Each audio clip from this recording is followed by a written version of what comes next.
Yeah, good morning. This is Bang Bang Ray Hill. Yeah, I am going to change my name, but I've got to find out about how I do it. I just want to change it and then lose everything. Yeah, just a little podcast this morning. So I've got about a few comments here about Jimmy Tippet, my trainer. Could he beat Roy Shaw or Lenny? Well, let's put it this way. I used to go down to Beckett, as you all know. I used to spar with Roy Shaw, and I remember the first time that I sparred with Roy. Roy knocked me about a bit, and he hurt me. And Jimmy stopped it. Roy fucking going, pulling me, sorry, leave off, that's it. Jimmy was going, leave off. And that was it, you know what I mean? And Roy got a bit leery with Jimmy. And Jimmy went, what, you want fucking some? You know what, you want some? And I think Roy Shaw went a bit funny and left it, yeah? But I listen, I've had a few rounds with Roy. Roy can bang, and he hurt me the first time down at Beckett, and after that, I put him about a bit and all that, but he did hurt me the first time. Maybe he could have really fucking bashed me up the first time that I sparred with him. He was a good fighter, Roy, and he could bang, yeah? He banged from the floor, he punched you from the floor, yeah?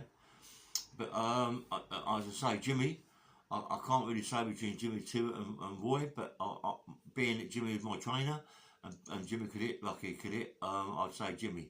But it was a lot like age difference, really. But I think Jimmy could have bashed him up. You know, Jimmy could fucking hit, mate. Jimmy Tippet could hit. Bit of weight difference. You know, Jimmy was like a middleweight at that time, maybe a little bit light, heavier than that, maybe light, heavier. I'm not quite sure. But then I said about Lenny McLean.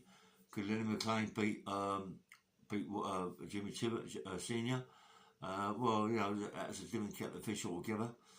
At that time, maybe when he was sparring with me with me, I don't know.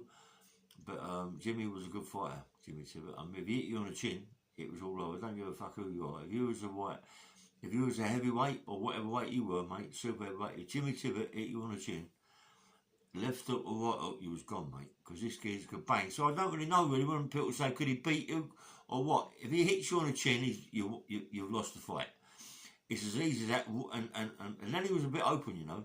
I mean, Cliff Fields, when he fought Lenny, I mean, he punched him all around the ring, you know what I mean? And he hurt Lenny, and he did hurt Lenny. I was speaking to Kevin Paddock.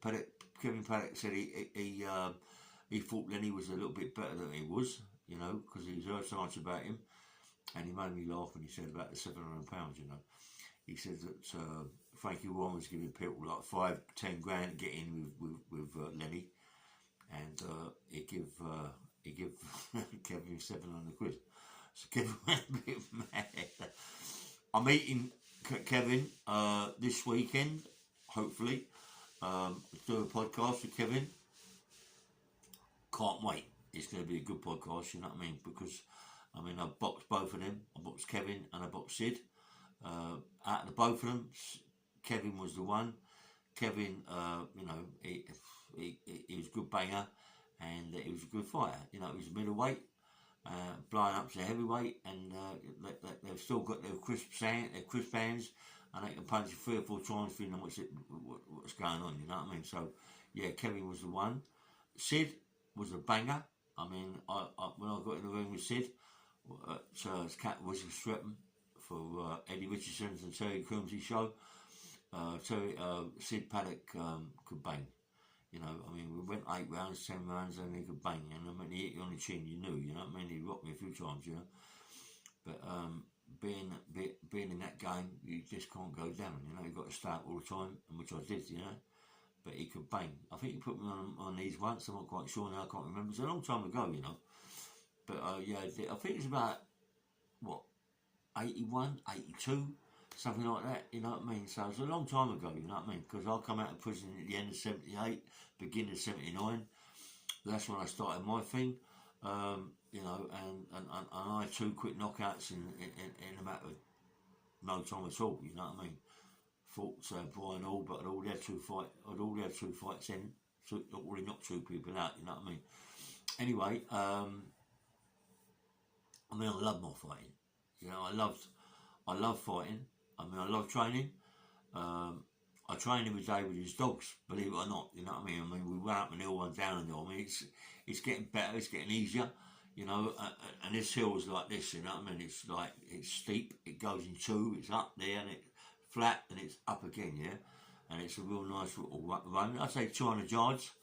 200 yards is quite a good uphill run, and then we come down. I must walk them, what, 5-6 miles, maybe between them 8 miles, 4 miles each, and the dog, I take him for a little bit longer because he needs it. He's the younger one. She's pregnant, I think. I let her go in the woods. They still do what they do. They're still hunting dogs. They're still looking for something to hunt. You know, because they are in South Africa. They use them as dogs to fight. What I think it's baboons, tigers, not tigers, lions, and things like that. You know, and I mean, they can hold their own. I mean, 3 or 4 of them, I reckon, can do a lion. Whether or not it's true, I don't know, but that's what they're saying. You know what I mean? And anyway, so you know, I mean, listen. Let me tell you something. You don't understand what these dogs are like. You know what I mean? I mean, people are saying to me, yeah, they're just normal. Listen, they ain't just normal dogs. Believe me, they ain't normal. They're very agile. They're very agile out of the Mastiff family. They're very muscular. Their neck is very, very muscular. I mean, the dog, when I take him for walks, sometimes he sees another dog, I've got to put my feet into the ground. He's fucking sliding me across, and I'm a big man. I'm a strong man, you know, and I can't hold him, you know. I've just got to get hold of his choke chain as tight as possible and pull him to the floor, you know. And it's a bit awkward being a dog so big and powerful, you know what I mean. So you know, he's a bit of a handful, and I will do a podcast and I'll show you these dogs and what they're like. They're absolute giants. The necks, I mean, come on. I mean, the chain that my mate bought for the bitch is 30 inches, yeah, and it's tight on her now. So it's got to be. I mean, she's like, I'm saying, I'm walking. I've been walking them now for what, 3 weeks, 4 weeks, you know, and they're getting bigger and they're getting stronger now. You know, they're eating more food, and they're big, and their shits are big too. I swear to God. But I mean, the garden, I mean, I take them out in there and they shit once, twice. You can't pick it up. It's impossible, you know what I mean? So it's in the woods. You just scrape it along, push it into the side, you know. But you couldn't pick it up, mate. I mean, it's huge. It's massive, you know what I mean? It make you feel sick as well.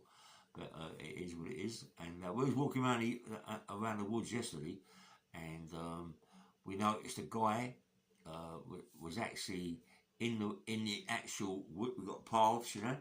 We'll go around his woods, but this guy was actually in the woods, sitting down the log. He looked a bit suspicious, you know what I mean? And so I just let her go, and he fucked off. Yeah, I thought, what's going on here? Because them sort of people, there's a lot of people walk through that woods, women and kids and all that game. You know, it's not a good thing, but it's put lights in there. Really, I know it's a wood, but it's still put lights in there because it's a bit dark, you know. It is a bit dark, but I love it in there myself with the dogs. But I don't let the dog go. I never let him go because he was without a shadow of doubt. I mean, my mate Terry goes, he's okay with other dogs. So when was the last time he took him for walks? He went 6 months ago. He was okay with dogs. He was playing with dogs. I said, listen, mate, he's now getting a bit mature now. You know what I mean? He don't want to be. She's okay. I mean, she's okay. She's 4. She ain't got nothing to prove. She just looks at the dogs and they try to get around the back of her, and that's when she goes, rah! She goes into one. But the dog, you cannot let him off the lead. You couldn't let him off the lead, mate. I mean, he was just like pick his dog up and walk away with him, you know what I mean, and then eat him. I'm telling you, I ain't joking. The big dog, don't matter what it is, you know what I mean. And you know, there's this Alsatian. I'm not joking.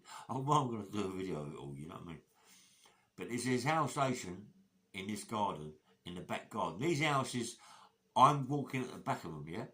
So there's a stream goes down the back. That is why I walk on the stream, yeah? So when it rains, the fucking stream's deep, yeah. But when it ain't raining, you can walk down it. It's okay. And there's this Alsatian, mate, in one of his gardens. Fucking mate, he's massive. They got wire up it so he can't get out. But he comes at the gate, the fence, like a lunatic, yeah. I mean, the bitch just shrugs it or walks by as if let it go. But the dog, oh my God. You know, I hate walking past here, you know what I mean? Because, like, he breaks your fucking arm for starters. He just wants to get in there, barking at this other fucking dog, going mad. And I dread to think this other dog, I'm always weary because they've got big gates there, like 8 foot, 9 foot gates, you know, by about, 10 foot wide. And there's a gap underneath the gates. I'm always a bit weary that the Alsatian would get out, but I think the Alsatian knows not to, you know what I mean? I think they must know. They're not idiots, you know what I mean? And if the Alsatian got under, I wouldn't be able to hold him back. But I wouldn't want to hold him back, you know what I mean? Because that causes more problems for the dog. He might bite the dog. I just let the dog go. And, you know, hopefully the Alsatian will run away. But he can't hold it because it might likely get more bit. I mean, the other day, there's this woman had this little corgi. I think it was a corgi or a little sausage dog. And I said to her, excuse me, I was walking up the hill, and I said, excuse me, can you put the dog on the lead, please? We started to run, but when you see people coming down, you can't run with the dog, you know? So I said, could you put the dog on the lead, please? She said, this is the right of way, public right of way, I haven't got to put my... I said, listen, my dog's on the lead, yeah? Because my dog's on the lead because I don't want other dogs to bite him. And if they bite him, he's going to go into one. So that is why I put my dog on the lead. So she said, you should muzzle it. I said, why should I muzzle my dog? You should put your dog on the lead. That way it stops any fights. Because it's a little dog, what I'm already yapping, bite him, and he's going to pick it up and take it away and put it in the roll and eat it. That's sausage roll. So do yourself a favour. Please put your dog on the lead. So she picked it up, you know, and I just held him down and he was okay. Yeah, but why do these people do that? Why are they so, like, you know, why not be sensible and just put your dog on the lead for 5 seconds? That's all it takes to walk by, you know, but a bit yappified where it is, whereabouts it is, yappified, mate. I mean, it's really yappified. I mean, the people there, like, when they walk with a wiggle, you know what I mean? Like, but it's funny, you know what I mean? And he keeps looking at his horses, the dog. He's got these big horses over to the right, and he keeps looking at the horses. Head goes in the air, the nose sniffing, you know what I mean? But anyway, I did on another field. I let him jump up on the fence, and the horse come over, and he was just sniffing it. You know what I mean? I love it, man. It's lovely. But I will do a podcast on the dogs. I will take pictures of me walking with them, and just to show you what they're like. You know. Yeah, as I said, it's hard work. It's hard work to hold these dogs, you know what I mean, especially the dog. But I'm training him a bit. I'll get him to sit down.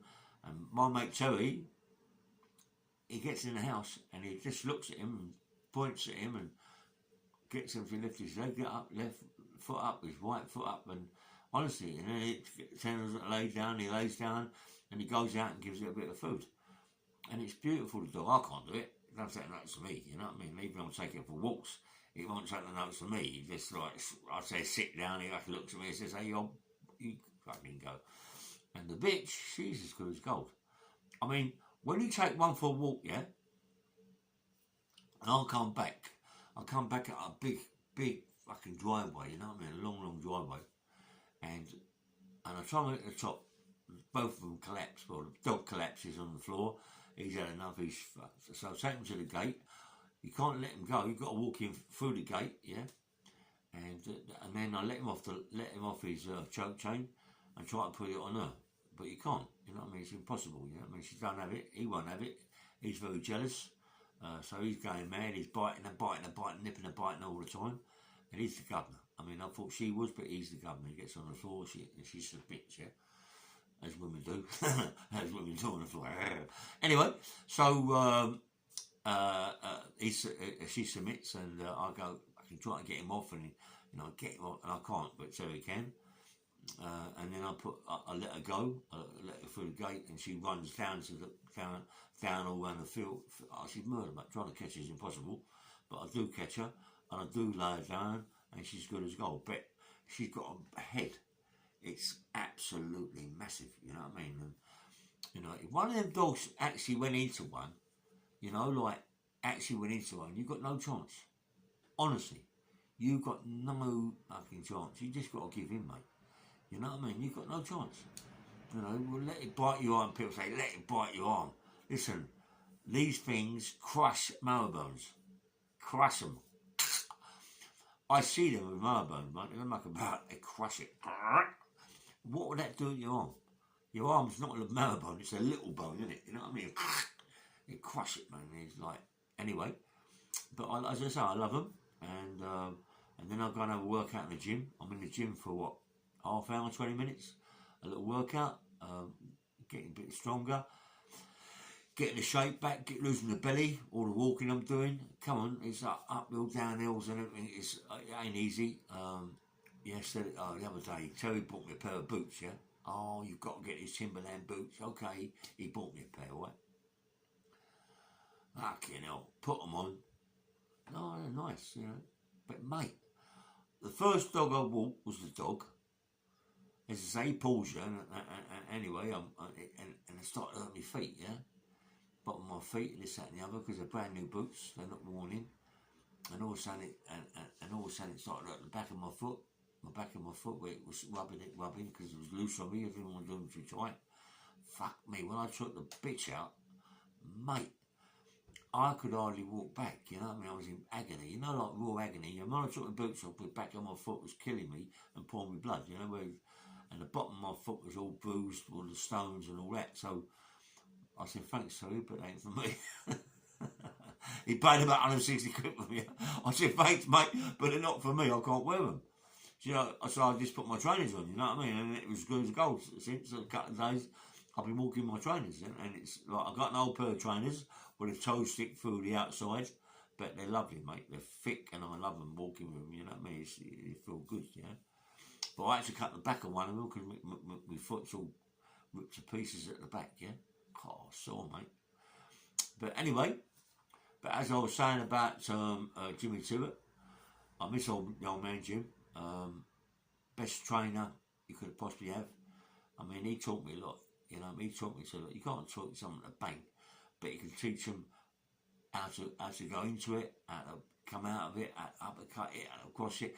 And he was good, you know. And he was good, Jim. You know what I mean? He made me do a lot of floor work, and he made me give him all my wages to him. He made me give him all my money, you know what I mean? It's funny. But he was a good man, and as I said, me, him and Cliff used to do plenty of enforcer work, and he was very, very good, Jim. He taught me a hell of a lot before I went with the other company. He did teach me a lot. He taught me the rights and wrongs, how to do things, how to get money for people, and being that I was big and strong, it was quite easy for me to fucking hurt people in a certain way, put them around, you know what I mean, and then get the money. I mean, the best one I see it doing it was Cliff Fields. Cliff Fields was like unbelievable at it, you know what I mean? He was like intimidating. I mean, I was intimidating, but I was young. You know, Cliff Field was intimidating, and he had a fucking head like that, you know what I mean? Flat nose, big eyebrows, and you could see that this guy could march on you. And he dressed, you know, I mean, he looks, when he dressed, even when he like just wore, you know, like he was just intimidating, mate. Big fucking, I mean, made me laugh on this because he used to put a jacket on and like come up to there, you know, really small jacket on his sleeves because he's so big. And Jim was good. Jimmy bought me some big clothes, you know what I mean? But he was intimidating. You didn't want him when you're knocking your door, mate, or going for your shop, you know, and that was it. You paid the fucking man his money. If you didn't, you was in trouble. I've seen him clump people, Cliff, you know, just give him a little clump on the chin, knock him over, and they don't want a second one, mate. They don't want a second one. I was learning, you know what I mean? And I thought to myself, this is what I want to do, yeah? This is what I want to do, and obviously so I did. I got better and better. But as I said, Jimmy Jr. Is going to write a book on his dad, about all the gangsters he's met in his life. And believe me, Jimmy Tippet was a proper gangster. He was one of the top ones. I mean, he worked for Eddie Richardson, and Eddie's still alive today. I mean, Eddie's got some good words. Can't say a bad word against him. You know, Terry Coombs, Terry Sharp, and all that lot. You know, I mean, most of them are dead now. Most of them died of cancer or fucking drinking too much. The worst thing in the world is the drink, the drugs. He gets older, bosh, dead. You know what I mean? I don't drink. I don't even drink. I don't drink, mate. I don't drink. I don't want to drink. I don't want to take drugs no more. I've finished all that shit, you know what I mean? Because all it does to me is fuck my head up, you know what I mean? Make me someone I don't want to be. Make you a person you don't want to be. You're fighting that person, yeah? And it's not good, mate. It ain't good. It ain't good. You're fighting yourself. How can you be fighting yourself? But I am, and I was, yeah? And honestly, well, not was then, but I wasn't fighting myself at all then. It got even worse. You know, fucking taking drugs made you a lunatic. But as I just want to let kids know, even grown-ups know, that be very, very careful, you know, when taking these things. If you're a bit violent anyway, it make you crazy, mate. It can make you very, very a bad man that don't realise what he's doing. And before you know where you are, you're killing someone, hurting someone, robbing someone, and you're going to get put in prison. Down to what? Down to what? Crazy. £100 and you could kill someone. £100 up your nose, mate, you could kill someone easy. So, you know, just, and Pennsylvania way it is today, I mean, you've got all these people coming over, foreign nationals and all that coming over, and the gear you get is synthetic. They do a lot of synthetic stuff now. People think, oh, it's lovely, it's cheap. It's cheap, but it ain't lovely, mate. It ain't lovely. All it's doing to you is fucking going to kill you. You know, there's more people in hospital, more people done plenty of damage with this synthetic stuff than anything, yeah? So, you know, be careful what you're taking if you're going to take it. Be careful. And anyway, I'm going to go now because I've got to go somewhere, a very important meeting. I'm talking to someone about my book this morning. You know, we're trying to get things worked out, money and this and money that. It's all about money, isn't it? Sitting down for hours and hours and hours, which I've got to do, start talking my story. But I've done 106 podcasts, so I shouldn't think it's going to be that hard to get stories out of it, you know. But as I say, there's a lot more to come. Loads more to come about enforced work and bits and pieces. I mean, I've got and prisons and all this. There's loads to come. Believe me, there's loads and loads and loads to come. Yeah, I'm talking to people all the time. People are like, "Oh, you remember that?" Listen, I got this guy. He's a little bit older than me. Sid, can't say his second name. Sid, proper gangster. I want to try and do a podcast with him. But he's umming and ahhing. His wife says no way. But he's umming and ahhing. I mean, if I get him to do a podcast, you won't believe it. The people he knows, people this, that, the other. He's got to be very careful what he says, but he's a proper nice guy, proper gangster. Very, very nice guy. I'm going to dinner with him quite a lot. And his wife's an excellent cook. I'll talk about cooking. Let me tell you something. My mate Terry, his sister, we went over here yesterday for dinner. Let me tell you something, mate. She said, "You hungry, mate?" I went, "Yeah, I'm not eating all day." I swear to God, she brought a plate out like that for me and Terry. It was piled high with food. Chicken and roast beef, Yorkshire puddings, carrots, peas, sprouts, chicken, roast beef. Listen, there was so much on it. Bacon, say, oh, what? There was so much stuff there. I swear to God, it took about, what, half hour, even more to eat it.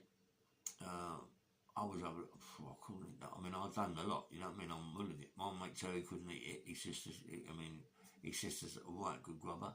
Beautiful woman. Very, very attractive. Her place is stunning. It's like a film set. It's like, on my life, you go in there, you think, Jesus Christ, this place is like a film, honestly. It's absolutely stunning. The lighting, the way they've done the lighting and all the ornaments and bits and pieces that was around the gaff. It's massive. It's got to be, it's open planned. It's really, really open planned. It's got to be 50, 60 foot, maybe more than that, open planned, yeah? And it's, wow, you got a television to die for. And you got a kitchen to die for. That whole lot of it to die for. You know what I mean? They've got massive drinks fridge. It's full up with all sorts of drink, and it's absolutely beautiful the way they've done it. It looks nice. Doesn't look out of order. Big jacuzzi in the garden. Beautiful, man. The golf is beautiful. And they've got two of these dogs that are absolutely out of this world. You know, honestly, you see these dogs, mate, you shit yourself, but they're good dogs. I love them. I love them. I love animals anyway. I'm stroking. I've got to make friends with them, you know what I mean, because they're beautiful. But they're on my case all the time, up and jumping, up my leg, and everything. I'm stroking, fuck that, you know, keep stroking it. Anyway, no, so he dropped me home, and I just crashed out in the settee, mate. Got up, had a quick wash, went to bed. I slept till 7 o'clock this morning. Went to bed about 9:30, 10 o'clock. I was knackered with the food. Anyway, I love her to death. She's a very, very good cook. Sid's wife's a very, very good cook. So today I'm going to go for a treat somewhere, and I love it. And we have this every Friday usually, but I'm going to Sid's house for fish and chips Friday. You know, she's the best fish and chip cook going. She's lovely, his wife. Anyway, this is Ray Bang Bang Hill. Like and subscribe. Sorry, it's not about fighting and boxing. It is really a bit of it. But I'll do one later tomorrow morning or whatever. But I've got to go somewhere now. It's important. So have a nice day. The sun's not out. I don't think the sun's ever going to come out. It seems like it's finished now, mate. Winter's on its way. The dark nights are coming in, closing in. So get your overcoat out, eh? Take care. Have a nice day and stay safe, yeah. And like and subscribe. Bye bye.